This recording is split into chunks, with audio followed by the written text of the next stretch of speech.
There are only seats for 8. At a fancy restaurant with 9 mom friends, she treated me like an outsider as if it were the most natural thing. Surrounded by concerned glances, I reached my limit and decided to leave with a smile. I guess I'm not really one of the mom friends, so I'll be heading home. Little did the mom friends know, something surprising was about to happen to them.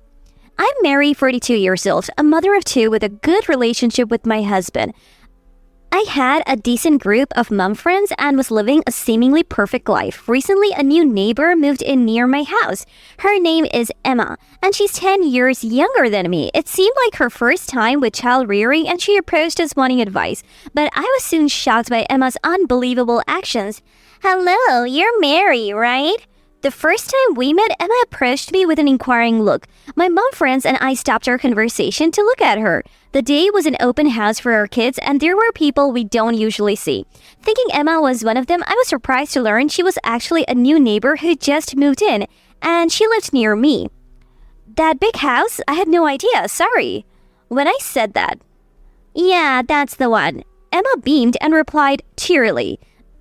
I was surprised where her house was built. It wasn't a luxury neighborhood, but it was in an area with reasonably large plots of land, and her house stood out as being particularly large. We all wondered who could be living in such a house. To think it was such a young woman was a surprise.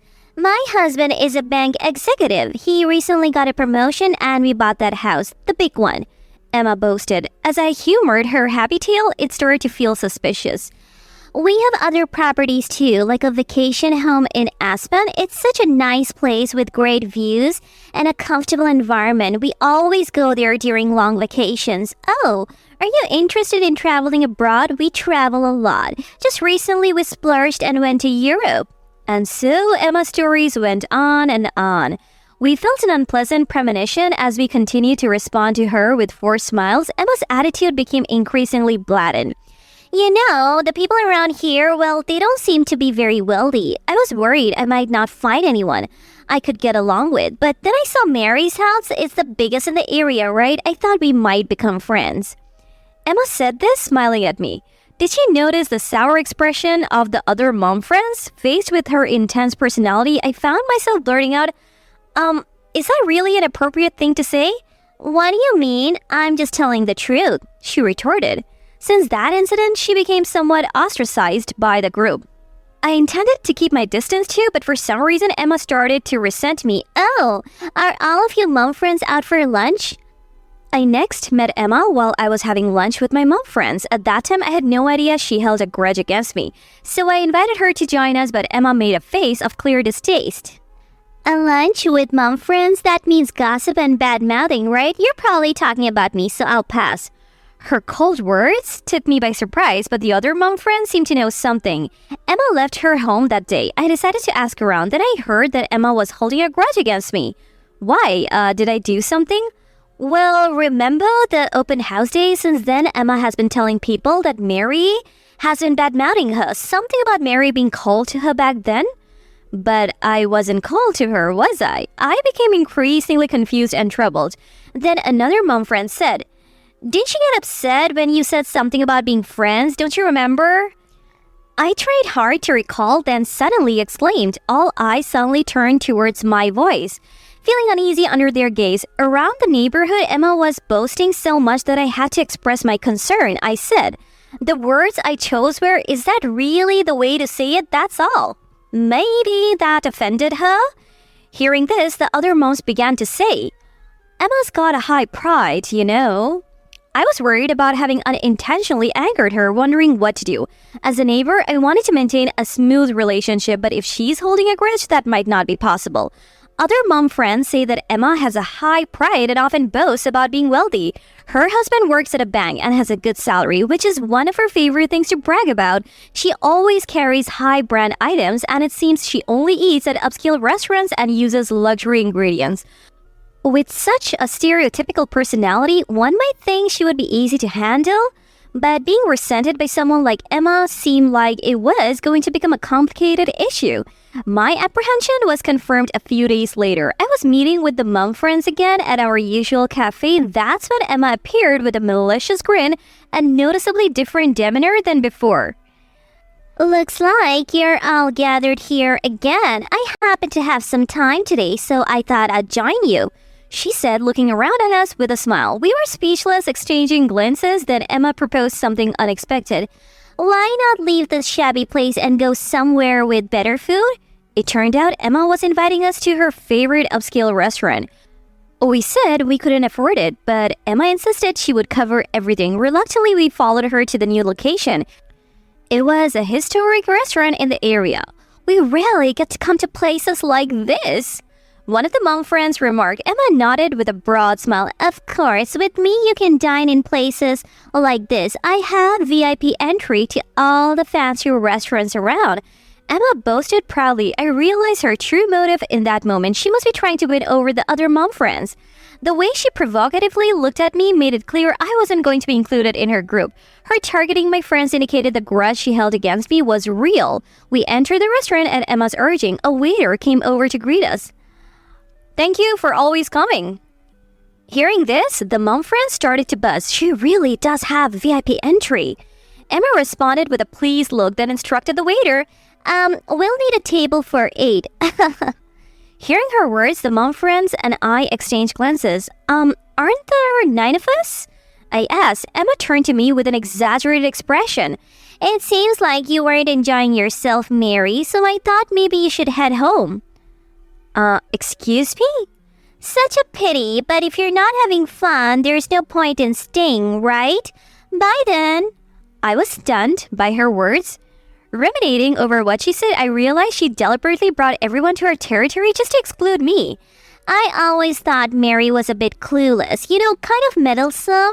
Like that time she commented on what I was saying as if it was any of her business.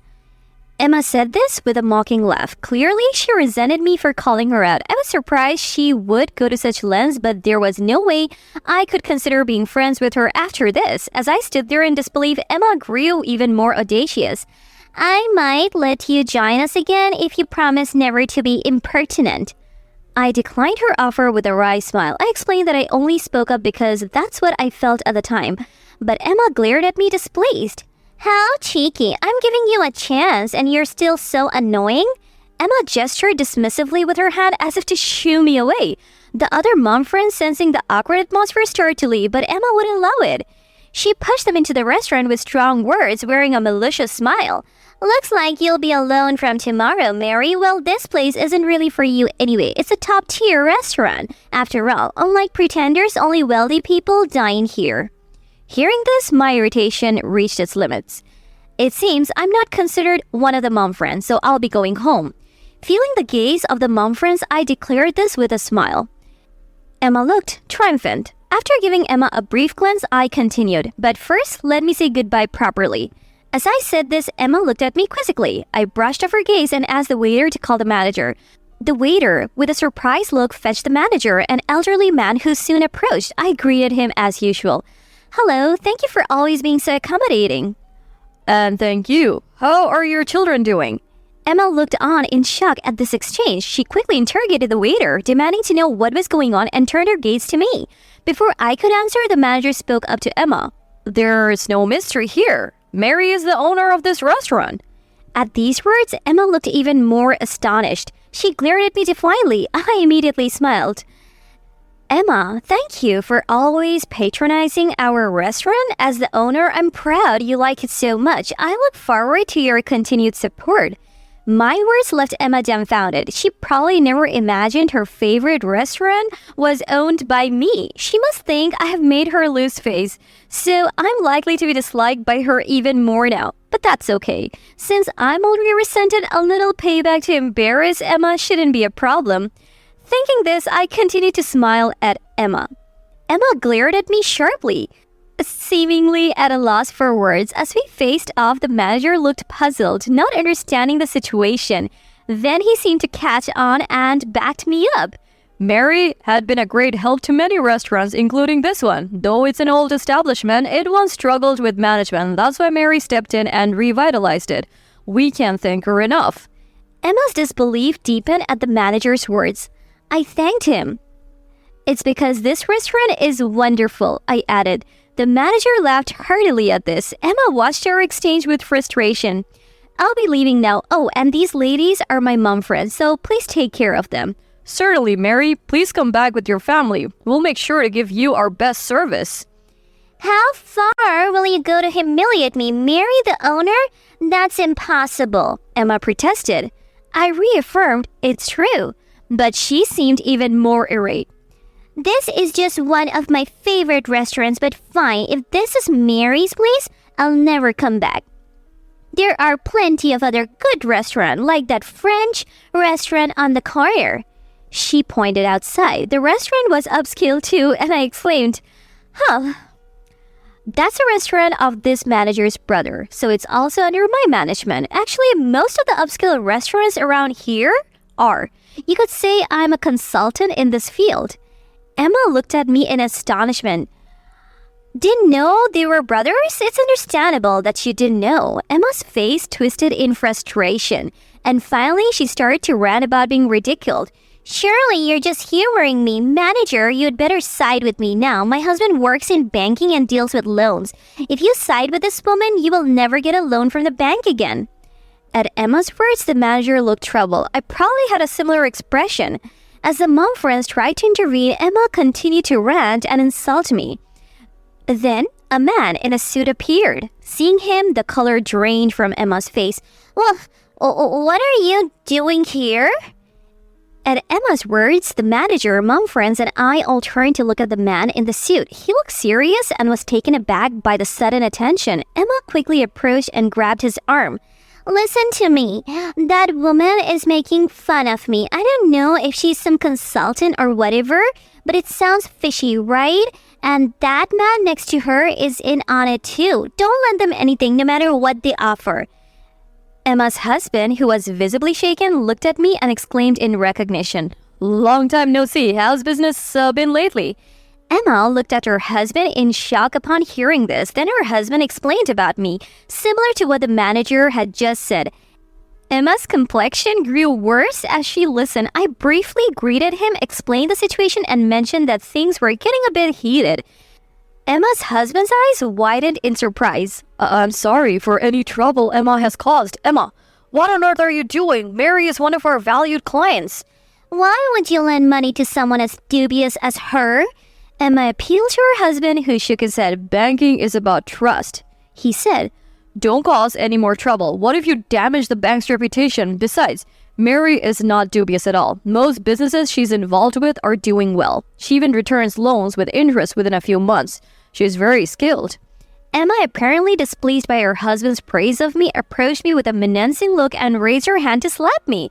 I braced for impact, but her hand never came down. Her husband had stopped her. What are you trying to do? Because of Mary, I'm all alone. She embarrassed me, and now everyone's gossiping about me being new money. Are you okay with that? I was surprised by Emma's words. I hadn't realized my casual remark had escalated to this extent. I quickly apologized sincerely. I had no idea my careless words caused such trouble. I'm truly sorry. But Emma was not in a forgiving mood. She shook off her husband's hand and lunged at me, climbing on top of me and swinging her hands down. All I could do was protect myself, but the mom friends intervened, thankfully diffusing the situation. I didn't mean any harm. I only spoke up because you were calling people poor. At my words, Emma's husband reacted strongly. What do you mean by that? He confronted Emma, bringing up a similar past incident that had made her uncomfortable. Apparently, Emma had moved to our area due to troubles with her previous mom friends. It seems her personality led to her isolation. After being told to go home and have a serious talk, Emma left with a bitter face. We, the remaining mom friends, disbanded for the day. Since then, Emma has become much quieter. It appears she received quite a lecture after returning home that day. Her habit of boasting and spending a significant amount of money on herself was notable. Her husband admonished her, saying, "You have children. It's time to grow up." Reflecting on this, Emma has since been working at a local supermarket seemingly as a form of social learning. I occasionally visit the supermarket and have seen Emma working there from a distance. There seem to be some customer issues, but she's handling her job well. As for me, I was concerned about how our neighborhood relations would turn out, but everyone has been treating me as usual. When I go out, like for garbage disposal, I greet Emma, but she quickly returns home without engaging in much conversation. However, I've heard that Emma has recently made some new mom friends. She's no longer isolated, which must be settling for her. I'm maintaining my own way of handling things while focusing on raising my kids.